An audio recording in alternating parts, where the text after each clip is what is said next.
जय हिंद मेरे प्यारे साथियों, आप सभी का एक बार फिर हमारे YouTube चैनल पर हार्दिक स्वागत है। अब तक हमने एयरपोस्ट वाई ग्रुप के रागा पार्ट के 41 प्रैक्टिस सेट कंप्लीट कर लिए। आज हम करने जा रहे हैं हमारा 42वां प्रैक्टिस सेट, जो हिंदी और इंग्लिश दोनों लैंग्वेज में होगा। वैसे हमारे पिछले बहुत सारे प्रैक्टिस सेट दोनों लैंग्वेज में आ रहे हैं। आप उन सभी वीडियोज़ को देखिए, आपको पता चल जाएगा। इससे क्या होगा, जो इंग्लिश मीडियम वाले बच्चे हो उनको भी समझने में आसानी हो। प्यार दोस्तों, अब हम शुरू करने जा रहे हैं हमारे आज के प्रैक्टिस सेट का पहला प्रश्न आप स्क्रीन पे देख पा रहे हैं। अनुपात 7:12 के प्रत्येक पद में क्या जोड़ा जाए कि अनुपात 4:5 हो जाता है। इंग्लिश में भी देख ले दोस्तों, ऐसा ही लिखा हुआ। तो हम प्यारे दोस्तों मानते हैं कि प्रत्येक संख्या में x जोड़ा जाए।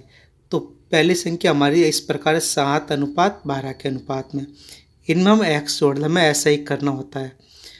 बराबर हमारे पास आगे दोस्तों 4/5। अब दोस्तों यहाँ पे क्रॉस गुणा कर लीजिए। 7 × 5 हमारा हो गया दोस्तों 35 + 5x बराबर 12 × 4 हो गए दोस्तों 48 + 4x। अब दोस्तों यहाँ पर पक्षांतरण कर लीजिए। 35 को उस साइड भेज दीजिए और 4x को इस साइड लेके आ जाइए। तो हमारे पास बचेगा दोस्तों 5x में से 4x के पीछे बचा x बराबर 48 में से 35 के पीछे हमारा बच गया दोस्तों 13। इस प्रकार इस प्रश्न का राइट आंसर हो गया दोस्तों विकल्प ए। बढ़ते दोस्तों दूसरे प्रश्न की ओर। दूसरा प्रश्न लिखा, एक धनराशि पर साधारण ब्याज मूलधन का 36/25 भाग है और वार्षिक दर प्रतिशत वर्षों की संख्या के बराबर है, तो दर प्रतिशत ज्ञात कीजिए। प्यार दोस्तों इंग्लिश में देखिए प्रश्न लिखा है, simple interest on a sum of money is 36/25 of the principal and the rate per annum is equal to the number of years, find the rate percentage. तो देखिए दोस्तों हम कैसे करेंगे। हम मान लेते हैं कि सबसे पहले भाई ये हमारा हो गया साधारण ब्याज यानी सिंपल इंटरेस्ट हो गया, और जो बट्टे में लिखा 25 ये हमारा हो गया प्रिंसिपल। अब दोस्तों पर्सन में अगर हमें रेट ज्ञात करना है, तो दोस्तों रेट ज्ञात करने का हमारे पास फॉर्मूला होता है इस प्रकार, SI × 100/P × T। लेकिन दोस्तों T और R संख्या में समान है, तो हम यहाँ से T को हटा देते हैं और उसकी जगह R लिख देते हैं। R ऊपर चला जाएगा, वापस R स्क्वायर हो गया। अब दोस्त देखिए हमने ऐसा ही माना था 36, प्रिंसिपल हमारा हो गया 25 × 100। अब दोस्तों देखिए हम इसको काट लेते हैं, तो यहाँ पर 4 टाइम्स हो गया। अब दोस्तों ये R स्क्वायर का मान है, हमें R का मान ज्ञात करना, तो यहाँ पर पूरा गुणा करने की जरूरत भी नहीं है। हम जानते हैं कि दोस्तों 36 होता है जो 6 का स्क्वायर है, और 4 है जो 2 का स्क्वायर है। इस प्रकार हमारे पास दोस्तों रेट आ गई 6 × 2 यानी 12%। विकल्प डी प्रश्न का राइट आंसर है।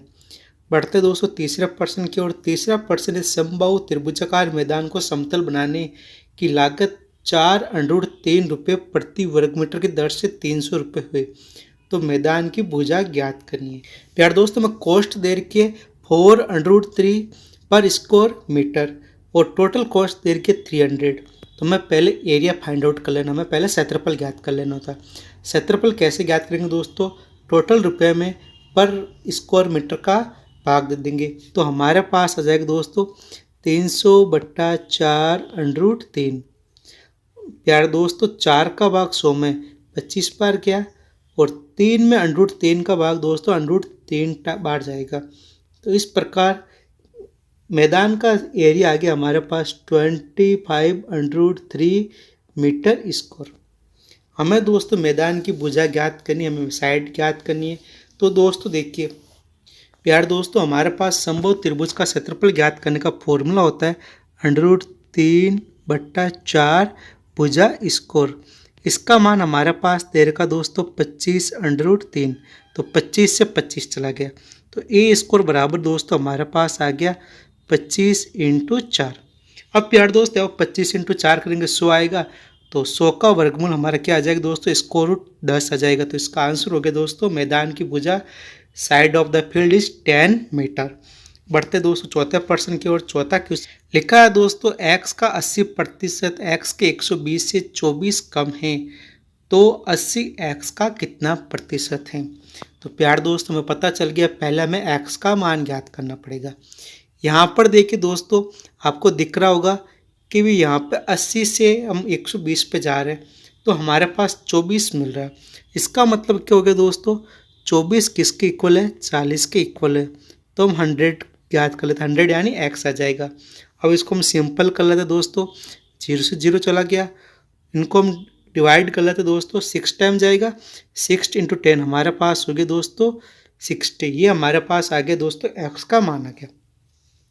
हमें पूछा दोस्तों 80x का कितना प्रतिशत है, तो हम इसको फाइंड आउट कर लेते दोस्तों, 80/60 इंटू 100, इस परसेंट का आंसर हो जाएगा। 0 से 0 चला गया, इसको हम 2 से काट लेते दोस्तों, 4 टाइम्स हो गया, 3 टाइम्स हो गया, तो इस परसेंट का आंसर हो गया दोस्तों 400/3%। विकल्प C इस परसेंट का राइट आंसर है, सॉरी विकल्प 20% का राइट आंसर है।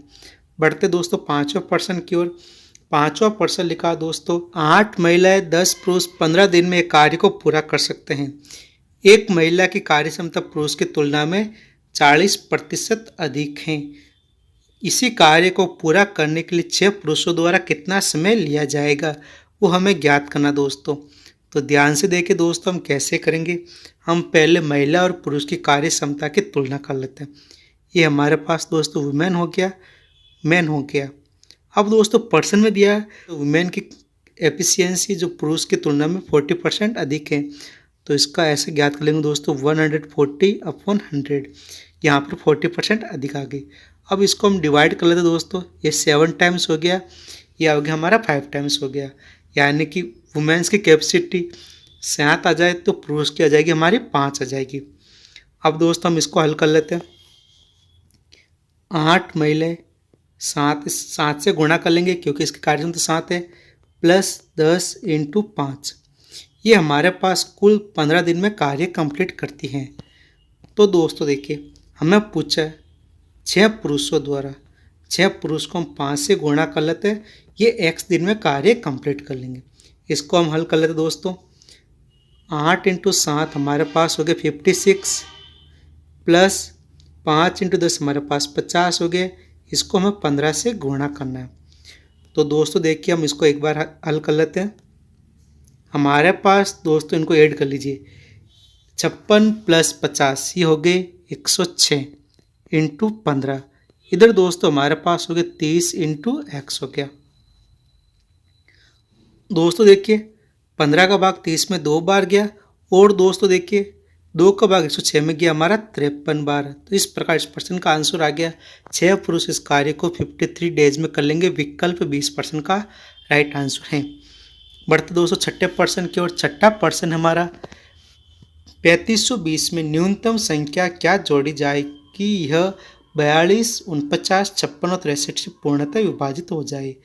दोस्तों देखिए, हमें कौन सा नंबर ऐड करना है, एग्जैक्टली डिविजिबल बाय 42, 49, 56 या और 63। तो दोस्तों हमें करना होगा इनका एलसीएम लेंगे और इसमें से घटा लेंगे, जो भी आएगा हमारा पता चल जाएगा कि हमें क्या जोड़ना। या फिर दूसरा तरीका तो दोस्तों विकल्पों की सहायता से कीजिए। हम दोनों ही तरीकों से करने का प्रयास करें। पहले हम दोस्तों एलसीएम लेते हैं। 42 के फ्रैक्शन हमारे पास हो जाएंगे दोस्तों 2 इंटू 3 इंटू 7, और दोस्तों 49 के फ्रैक्शन हमारे पास हो जाएंगे 7 इंटू 7, और आगे है दोस्तों हमारे 56 यानी 8 इंटू 7, और 8 को हम लिख सकते हैं दोस्तों 2 इंटू 2 इंटू 2 इंटू हमारा हो गया 7। और प्यारे दोस्तों देखिए हमारे पास क्या बच गया 63 को हम लिखते हैं दोस्तों 9 इंटू 7, 9 को हम लिखते हैं दोस्तों 3 इंटू और 7 का 7 आ गया। अब प्यार दोस्तों इनका एलसीएम क्या आएगा, एलसीएम हमें मैक्सिमम बार क्या आया वो लेना है। तो यहाँ पर 2 3 बार आ रखा है, तो हम ले लेंगे 8, यहाँ पर 3 2 बार आ रखा है, इसको ले लेंगे 9, और यहाँ पर 7 2 बार यहाँ पर आ रहा है, तो हम ले लेंगे दोस्तों 7 इंटू 7 49 हो गए। अब दोस्तों हमें इनका एलसीएम ज्ञात करना उनको गुणा करके, तो गुणा कर लीजिए दोस्तों हमारे पास आ जाएगा 72 इंटू 49। दोस्तों इसका गुणा करना 72 इंटू 49, तो 72 को 50 से गुणा कर लेते, हमारे पास आ जाएगा दोस्तों 3600। इसमें से हम 72 निकाल लेते हैं, तो ये बच गया दोस्तों 8 से 9 में से 7 के पीछे बच गया 2, यहाँ पर दोस्तों 5 और यहाँ पर 3। देखिए दोस्तों हमारे पास इनका एलसीएम आ गया 3528 और नंबर हमें दे रखा दोस्तों 3520, तो इसमें से घटा लीजिए तो हमारे पास क्या बच गया दोस्तों 8, यानी कि वो नंबर 8 होगा जिसको इसमें जोड़ने पर नंबर 42, 49, 56 और 63 से पूर्णतः विभाजित हो जाएगा।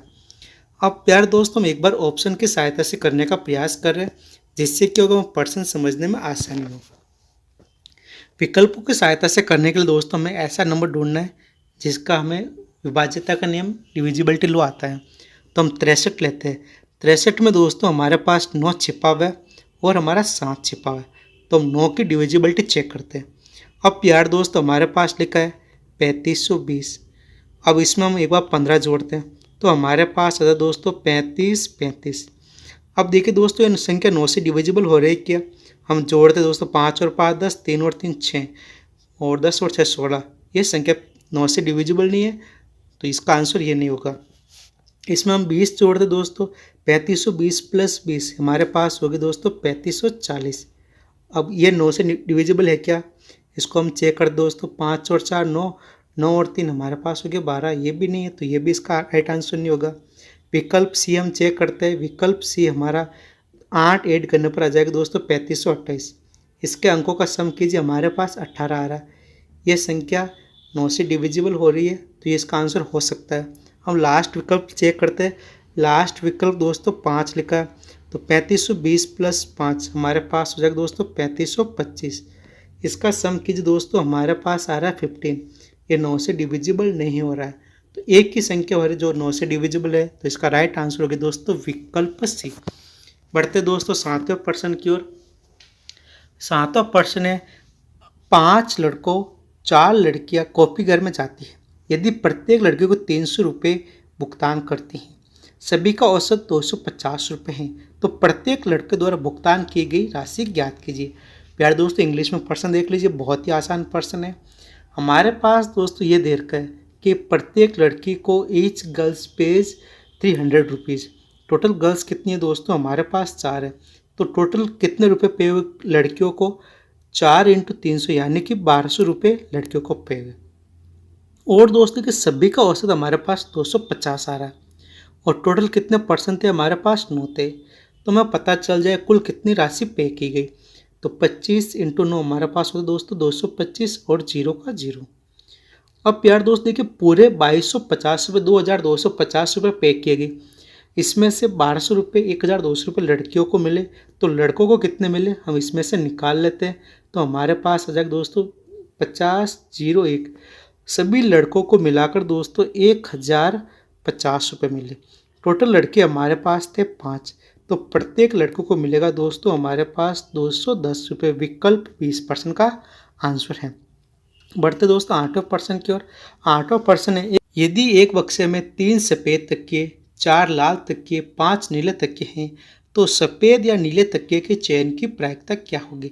हमें दोस्तों प्रोबेबिलिटी ज्ञात करनी। तो प्रोबेबिलिटी में हम क्या करते हैं दोस्तों, अपॉन में कुल कितने इवेंट्स, कुल कितनी घटनाएं वो हम लिखते हैं। तो 5 और 4 हमारे पास हो गया 9, 9 और 3 हमारे पास हो गया दोस्तों 12। कुल 12 इवेंट्स है। अब दोस्तों इसमें से सफ़ेद या नीले निकालनी है, तो सफ़ेद को निकालने के हमारे पास 3 तरीके, नीले को निकालने के हमारे पास 5 तरीके। कुल हमारे पास दोस्तों 8 तरीका आ गए। अब इसको हम सिंपल करें 2 की टेबल से, तो हमारे पास आ जाएगा दोस्तों 2/3। तो इस प्रश्न का राइट आंसर हो गया विकल्प ए। बढ़ते दोस्तों 9वें प्रश्न की ओर। 9वां प्रश्न है मनोज सिन्हा को किस पद पर नियुक्त किया गया? तो दोस्तों विकल्पों को देखकर यह तो पता चल गया कि मनोज सिन्हा को लेफ्टिनेंट गवर्नर बनाया गया, लेकिन किस जगह का बनाया गया वो हमें बताना है दोस्तों। अंडमान निकोबार का, जम्मू कश्मीर का, लक्षद्वीप का या फिर दिल्ली का? तो दोस्तों देखिए मनोज सिन्हा को अभी हाल ही में जम्मू कश्मीर का लेफ्टिनेंट गवर्नर बनाया गया। यहाँ पर लिखा दोस्तों जम्मू एंड कश्मीर के लेफ्टिनेंट गवर्नर मनोज सिन्हा है। दिल्ली के कौन है दोस्तों? अनिल बैजल। दादर और नगर हवेली, दमन और दीव, इनको अब एक ही केंद्र शासित प्रदेश बना दिया। इसके कौन है दोस्तों? प्रफुल्ल पटेल। चंडीगढ़ के दोस्तों प्रशासक होते हैं वीपी सिंह बदनौर। अंडमान निकोबार के दोस्तों कौन है? DK जोशी। लक्षद्वीप के प्रशासक है हमारे दिनेश्वर शर्मा है। पुडुचेरी के किरण बेदी है। और लद्दाख के दोस्तों हमारे पास होगी राधाकृष्ण माथुर। प्यारे दोस्तों, आपको पता होना चाहिए वर्तमान में भारत के कुल 8 केंद्र शासित प्रदेश और 28 स्टेट्स हैं। ये आपको याद रखना है। बढ़ते दोस्तों 10वें प्रश्न की ओर। 10वां प्रश्न है, क्षेत्रफल की दृष्टि से भारत का सबसे छोटा राज्य कौन है? तो हम जानते हैं दोस्तों, गोवा सबसे छोटा राज्य है। 11वां प्रश्न है, दीनदयाल उपाध्याय ग्रामीण कौशल योजना किसके कौशल विकास से संबंधित है? SC/ST member, women's only, students only या फिर रूरल यूथ, ग्रामीण युवा। तो प्यारे दोस्त देखिए, दीनदयाल उपाध्याय ग्रामीण कौशल योजना ग्रामीण युवाओं के कौशल विकास से संबंधित है। ये कब स्टार्ट की गई दोस्तों? 25 सितंबर 2014 को केंद्र सरकार द्वारा। और दोस्तों इस योजना के बारे में सारी जानकारी दे रखी है। बढ़ते दोस्तों अगले प्रश्न की ओर। हाल ही में खबरों में देखा गया कि एक यूनेस्को विश्व धरोहर स्थल हागिया सोफिया कहाँ स्थित है? देखिए दोस्तों, अभी ये हमारी चर्चा में आया। हागिया को दोस्तों वर्तमान में प्रदर्शनी था, म्यूजियम था, इसको मस्जिद में बदल गया। तो देखिए दोस्तों, किस स्टेट ने बदला, किस देश ने बदला, वो यहाँ पर लिखा है दोस्तों, हमारा तुर्की की सर्वोच्च अदालत ने 1500 वर्ष पुराने संग्रहालय को हागिया को मस्जिद में बदलने की अनुमति दे दी गई है। दोस्तों यहाँ पर हागिया के बारे में सारी जानकारी दे रखी है। ये सबसे पहले गिरजाघर था, इसको फिर मस्जिद में बदल दिया गया, फिर वापस दोस्तों इसको संग्रहालय में बदला और वापस इसको मस्जिद में बदल दिया गया। बढ़ते दोस्तों अगला प्रश्न की ओर। अगला प्रश्न है, भूदान आंदोलन किसने शुरू किया? JP नारायण, गांधी जी, विनोबा भावे या फिर के मुंशी। तो इस प्रश्न का राइट आंसर होगा दोस्तों विनोबा भावे। यहाँ पर दोस्तों विनोबा भावे के बारे में सारी जानकारी दे रखी है। बढ़ते दोस्तों अगले प्रश्न की ओर। सतत विकास रिपोर्ट 2020 में भारत की रैंक क्या है? तो दोस्तों देखिए, भारत की रैंक इसमें 117वीं है। बढ़ते दोस्तों अगले प्रश्न की ओर। कर्क रेखा भारत के कितने राज्यों से होकर गुजरती है? 8, 7, 11, 5। तो प्यारे दोस्तों याद रखना है, कर्क रेखा भारत के 8 राज्यों से गुजरती है। और भारत में कुल कितने केंद्र शासित प्रदेश दोस्तों? 8 है। ऐसे भी आपको याद रखना है। 8 राज्य कौन कौन से दोस्तों? देखिए, गुजरात, राजस्थान, मध्य प्रदेश, झारखंड, वेस्ट बंगाल, त्रिपुरा और मिजोरम। इस प्रकार टोटल 8 राज्य हैं। बढ़ते दोस्तों अगले प्रश्न की ओर। अगला प्रश्न है, श्रृंखला में आने वाली अगली आकृति का चयन कीजिए। प्यारे दोस्त देखिए, इसमें किस प्रकार का चेंज हुआ। एक तो दोस्तों हम देख रहे कि एक क्लॉकवाइज डायरेक्शन में घूम रही है और यहाँ वाला ई आगे आकर बाहर आ गया। आई बात समझो दोस्तों। एक के बाद दोस्तों यहाँ पर देखिए क्लॉकवाइज घूम रहा है और 4 यहाँ पर आकर बाहर आ गया। उसके बाद दोस्तों आगे बढ़ते हैं। आगे क्या हुआ दोस्तों, हम और क्लॉकवाइज डायरेक्शन बढ़े, लेकिन यहाँ पर दोस्तों L बार आया, थोड़ा सा चेंज कर दिया। अब प्यारे दोस्त हमारे L के बाद R बार आ जाएगा, जो अपने अगले पैलेस पर बाहर आएगा। तो R इस स्थान पर बाहर कहाँ पर लिखा हुआ दोस्तों? हमारे विकल्प A में लिखा हुआ। इस प्रश्न का राइट आंसर होगा दोस्तों विकल्प A। बढ़ते दोस्तों 17वें प्रश्न की ओर। 17वां प्रश्न है, दी गई आकृति में त्रिभुजों की संख्या कितनी है? दोस्तों हमें बताना कितने त्रिभुज हैं। मेरे प्यार दोस्तों, आपको एक बात ध्यान रखनी होगी, जब भी ऐसी आकृति आ जाए यानी कि स्कोर आ जाए और स्कोर की चारों भुजाओं को मिला दे, तो इसमें कुल कितने त्रिभुज बनेंगे वो आपको ध्यान रखना है। हमें यहाँ पर टोटल नंबरिंग करनी है, 1, 2, 3, 4। मैक्सिमम नंबर कितना है? 4। 4 का डबल कितना होता है दोस्तों? 8। यानी कि इस आकृति में हमारी 8 त्रिभुज आ जाएंगे, इस वाली आकृति में। इसी प्रकार दोस्तों इसमें भी क्या आ जाएंगे? हमारे 8 आ जाएंगे। 8 और 8 दोस्तों हमारे पास हो गए 16। और दोस्तों हम काउंट करते हैं, ये हमारे पास हो गया 9वां, सॉरी हमारे पास हो गया 17वां, ये हमारे पास हो गया दोस्तों 18वां। 2 और मिल गए। और दोस्तों 2 और कौन से मिलेंगे आपको ध्यान रखना होगा। यहाँ पर दोस्तों ये देखिए, ये हमने काउंट नहीं किया, ये हमारे पास हो गया 19वां, ये हमारे पास हो गया दोस्तों 20वां। इस प्रकार हमारे पास टोटल ट्रायंगल कितना आ गया दोस्तों? 20 ट्रायंगल आ गए। बढ़ते दोस्तों 18वें प्रश्न की ओर। 18वां प्रश्न दोस्तों हमारा, आप ध्यान से देखिए, लिखा कोई मेंढक कुत्ता नहीं है। तो हम एक मेंढक बना लेते हैं और ये हमारा हो गया दोस्तों कुत्ता, कोई मेंढक कुत्ता नहीं। और दोस्तों लिखा कुछ मेंढक हमारे क्या है? भाग है। ये हमारे दोस्तों पहले तो क्या लिख दिया हमने, इस प्रकार बना लेते हैं हम, आपको समझ में आ जाएगा दोस्तों। ये हमारा हो गया दोस्तों।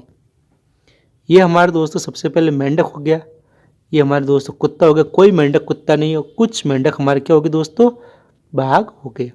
अब दोस्तों निष्कर्ष देखिए, कुछ मेंढक कुत्ते हैं। यह तो दोस्तों पर्सन में नहीं दिया हुआ है, तो ये तो पहला क्या हो गया, गलत हो गया। सभी बाघ कुत्ते हैं, ये भी क्या हो गया दोस्तों, गलत हो गया। तो इसका राइट आंसर हो गया, ना तो निष्कर्ष 1 फॉलो करता है, ना ही निष्कर्ष 2 फॉलो करता है, विकल्प डी। बढ़ते दोस्तों 19वां प्रश्न की ओर। 19वां प्रश्न है, निम्नलिखित प्रश्न में श्रृंखला से लुप्त संख्या का चयन कीजिए। यार दोस्त ये तो बहुत ही आसान प्रश्न दिख रहा है। 32 में 4 का भाग दिया, 8 आया। 72 को 8 से डिवाइड करें, 9 आएंगे। तो 12 को 3 से डिवाइड करेंगे तो क्या आ जाएगा दोस्तों, 4 आ जाएगा। विकल्प सी इस प्रश्न का राइट आंसर हो गया। बढ़ते दोस्तों 20वां प्रश्न की ओर। 20वां प्रश्न, उस आकृति का चयन कीजिए जो समूह से संबंधित नहीं है। तो प्यार दोस्तों हम इसमें लाइनें काउंट करते हैं। यहाँ पर 5 लाइनें, यहाँ पर 4 लाइनें, यहाँ पर दोस्तों 4 लाइनें, यहाँ पर कितनी लाइन आ रही है, 4 लाइन आ रही है। यहाँ पर दोस्तों देखिए 4 लाइन आ रही है, और यहाँ पर दोस्तों लाइनें हमारी कितनी आ रही है, इनको काउंट कीजिए। ये हमारे पास आ रही दोस्तों 6 लाइनें आ रही है। अब प्यार दोस्तों और क्या करना, इसमें देखिए दोस्तों लाइनें कितनी आ रही है, 1 2 3 4 5 6। यहाँ पर दोस्तों 6 लाइन आ रही है, और यहाँ पर दोस्तों कुछ ज़्यादा ही लाइन आ रही है। इसका मतलब क्या हो दोस्तों, सभी आकृतियों में लाइनों की संख्या चयन से यहाँ पर समान दे रही है। तो विषम क्या होगा दोस्तों, हमारे विकल्प से। बढ़ते दोस्तों 21वां प्रश्न की ओर। 21वां प्रश्न है, ए बी रेखा पर दर्पण रखा गया है, तो दर्पण प्रतिबिंब ज्ञात कीजिए। तो हम जानते हैं कि दोस्तों दर्पण प्रतिबिंब में क्या होता है, आगे वाला भाग पीछे हो जाता है और पीछे वाला भाग आगे हो जाता है। तो सबसे पहले यहाँ पर परसेंटेज आ जाएगा, जो आगे है तो सबसे पहले आगे आएगा, और जो पीछे है तो सबसे यहाँ पर पीछे आ जाएगा, और वो भी इस प्रकार हो जाएगा। तो दोस्तों देखिए ऐसा किस विकल्प में दे रखा है, ये हमारा विकल्प सी इस प्रश्न का राइट आंसर हो गया। बढ़ते दोस्तों 22वां प्रश्न की ओर। 22वां प्रश्न हमारा कि भाई अगली आकृति कौन सी होगी, मैं नेक्स्ट फिगर बताना है। तो दोस्तों यहाँ पर ध्यान से देखिए, पी क्यू आर, एस छोड़ दिया, फिर हमारा टी यू वी, फिर हमारा डब्ल्यू छोड़ दिया, एक्स वाई जेड ए छोड़ दिया, फिर हमारा बी सी डी हम ई छोड़ दें, हमारा आ जाएगा F G H. F G H विकल्प 20% का राइट आंसर हो गया। बढ़ते दोस्तों अगले प्रश्न की ओर। अगला प्रश्न हमारा, अगली आकृति कौन सी होगी, नेक्स्ट फिगर कौन सा होगा। तो देखिए दोस्तों इन दोनों में दर्पण प्रतिबिंब बना रहा है, इन दोनों में दर्पण प्रतिबिंब बना रहा है, तो वापस ये वाला फिगर आ जाएगा। ये वाला फिगर किस आकृति में दे रखा दोस्तों, हमारे विकल्प से इस प्रश्न का राइट आंसर हो गया। बढ़ते दोस्तों 24वां प्रश्न की ओर। 24वां प्रश्न है, select the option in which the word share the same relation as that the shared by the given pair of the word. हमारे पास गिवन पेयर इस प्रकार दे रखा दोस्तों, सिलिकॉन वैली रेशियो अमेरिका। दोस्तों देखिए सिलिकॉन वैली अमेरिका में, तो इंडिया की सिलिकॉन वैली कौन सी है दोस्तों, हमारी बेंगलुरु। तो विकल्प सी इस प्रश्न का राइट आंसर है। बढ़ते दोस्तों 25वें प्रश्न की ओर। उस विकल्प का चयन कीजिए जो रिक्त स्थान को भरेगा और दी गई श्रृंखला को पूरा करेगा। तो दोस्तों देखिए इसमें किस प्रकार अंतर आ रहा वो हम पहले चेक करते हैं। सबसे पहले दोस्तों इसमें 11 जोड़ा गया दिख रहा है। यहाँ पर दोस्तों कितना जोड़ा गया, हम जानते कि कितना जोड़ा गया भाई, यहाँ पर जोड़ा गया 16। यहाँ पर दोस्तों कितना जोड़ा गया, 26 जोड़ा गया। फिर यहाँ पर कितना जोड़ा गया दोस्तों, 24 और 7 31 जोड़ा गया।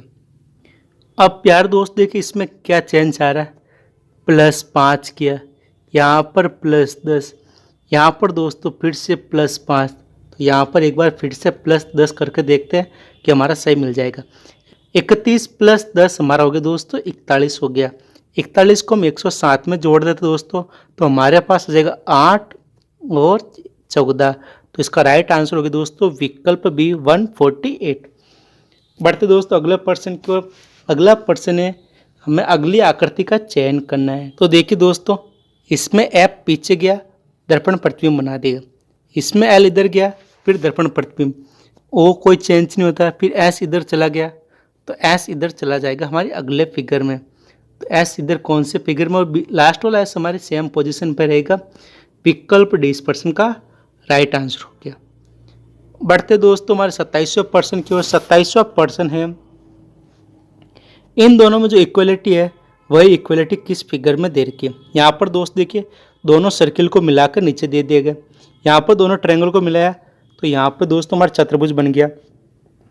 इसी प्रकार देखिए दोस्तों ऐसी किस में आकृति है, यहाँ पर देखिए दोस्तों दोनों को मिलाएंगे तो हमारी विकल्प ई बन जाएगा। अब प्यार दोस्तों आप सोचोगे भी हमारे तो 4 ही विकल्प आते हैं, तो हम बताएं दोस्तों ऐसे प्रश्न आ सकते हैं, इसको किस रूप में देगा दोस्तों। हमारे पास नीचे फिर से ऑप्शन दे देगा कि बी सी डी ई में से कौन सा विकल्प हमारा राइट आंसर है। तो इसका राइट आंसर जिस विकल्प में ई लिखा होगा वो हमारा राइट आंसर हो जाएगा। बढ़ते दोस्तों 28वें प्रश्न की ओर। 28वां प्रश्न है, किस आकृति में प्रश्न आकृति छुपी हुई है। तो दोस्तों ध्यान से देखिए इसमें तो है नहीं, इसमें भी है नहीं, इसमें उल्टा दे रखा है, तो इसका राइट आंसर होगा दोस्तों विकल्प सी। बढ़ते दोस्तों 29वें प्रश्न की ओर। 29वां प्रश्न है, दिए गए विकल्पों में से विषम शब्द को चुनिए। हमारे पास 4 शब्द दे रखे हैं। तो प्यार दोस्तों आपको पता होगा टीक एक प्रकार का पौधा है, पेड़ है, बाकी सब क्या दोस्तों हमारे फ्रूट्स हैं। तो इसका राइट आंसर होगा दोस्तों विकल्प डी। बढ़ते दोस्तों आज के हमारे आखिरी प्रश्न की ओर। आखिरी प्रश्न हमें बताना क्वेश्चन मार्क के स्थान पर कौन सा ऑप्शन आएगा। तो दोस्तों देखिए पहले दो में किस प्रकार का संबंध है। ई यानी 5, एफ हमारा 6 हो रहा है, जी हमारा 7 8 हो रहा है, ओ हमारा 15, ये हमारा हो रहा है 16।